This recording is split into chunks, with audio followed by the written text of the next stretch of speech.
les savants qui t'ont plu, la vision que tu as appréciée en fait à Médine. Donc, comme je le rappelais précédemment, je suis parti en 2002, en septembre 2002, je suis parti en Arabie Saoudite.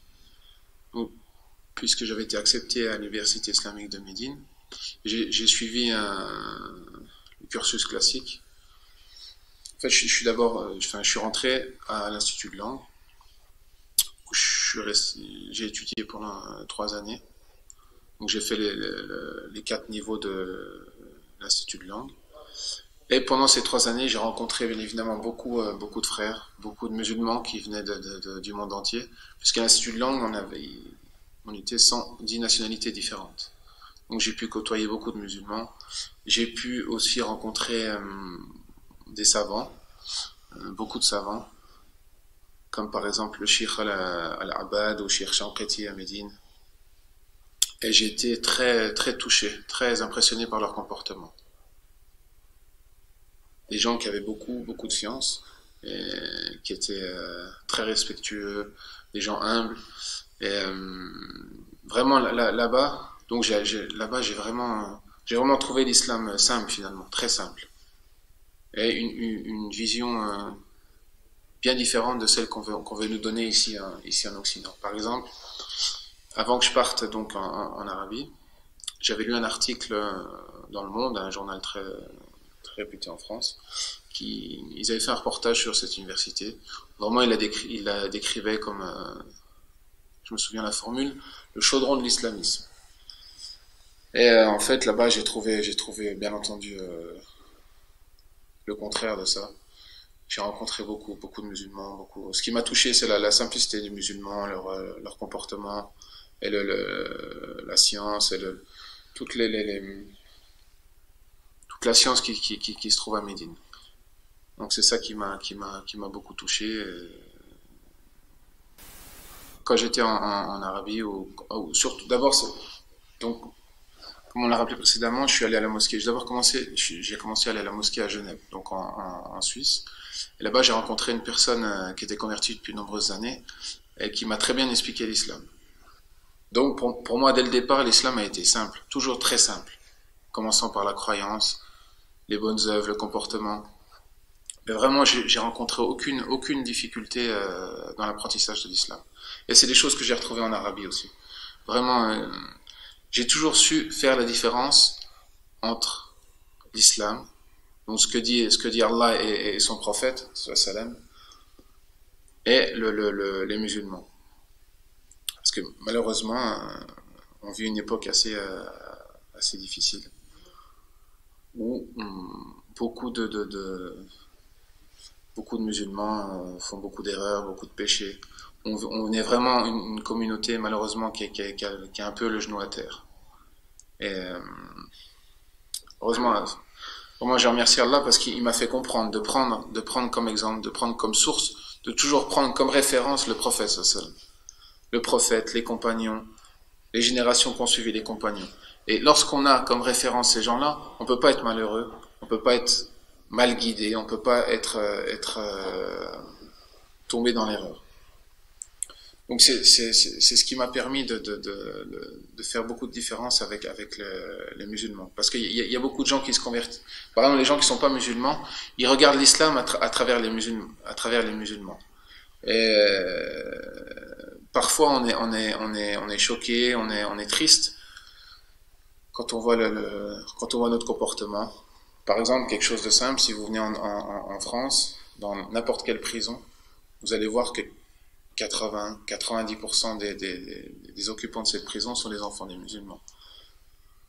Donc c'est malheureux, c'est triste, et ce sont des choses qui doivent nous faire réfléchir, et voir que notre communauté, à l'heure où on parle, dans notre époque, s'est beaucoup éloignée des enseignements du prophète sallallahu alayhi wa sallam.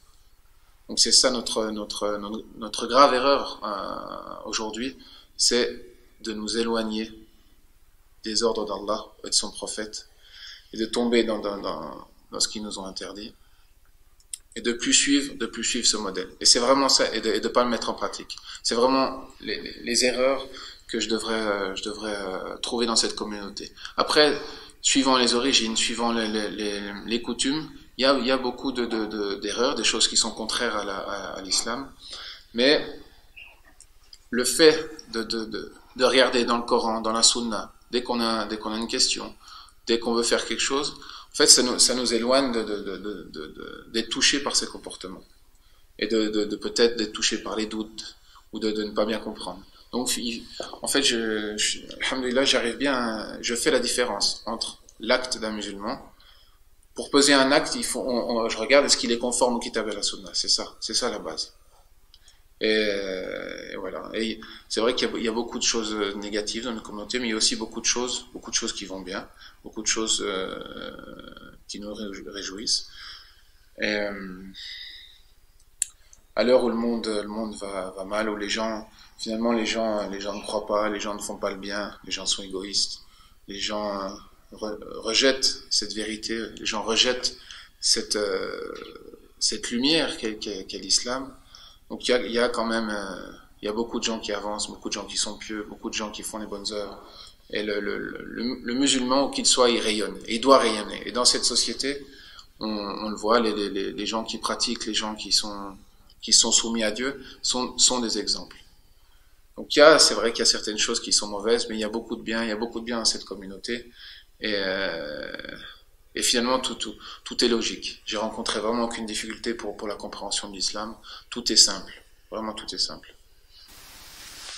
أعوذ بالله من الشيطان الرجيم بسم الله الرحمن الرحيم إذا الشمس كورت وإذا النجوم كدرت وإذا الجبال سيرت وإذا العشار عطلت وإذا الوحوش حشرت وإذا البحار سجرت وإذا النفوس زوجت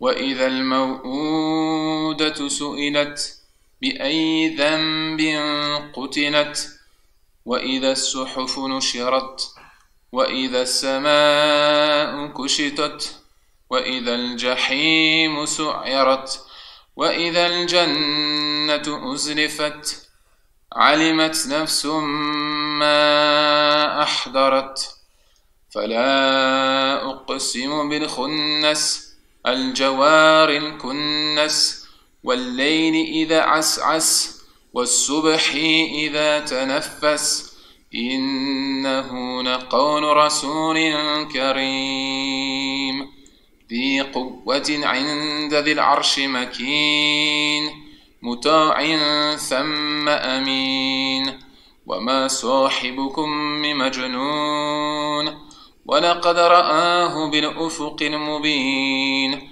وما هو على الغيب بضنين وما هو بقول شيطان رجيم فأين تذهبون إن هو إلا ذكر للعالمين لمن شاء منكم أن يستقيم وما تشاءون إلا أن يشاء الله رب العالمين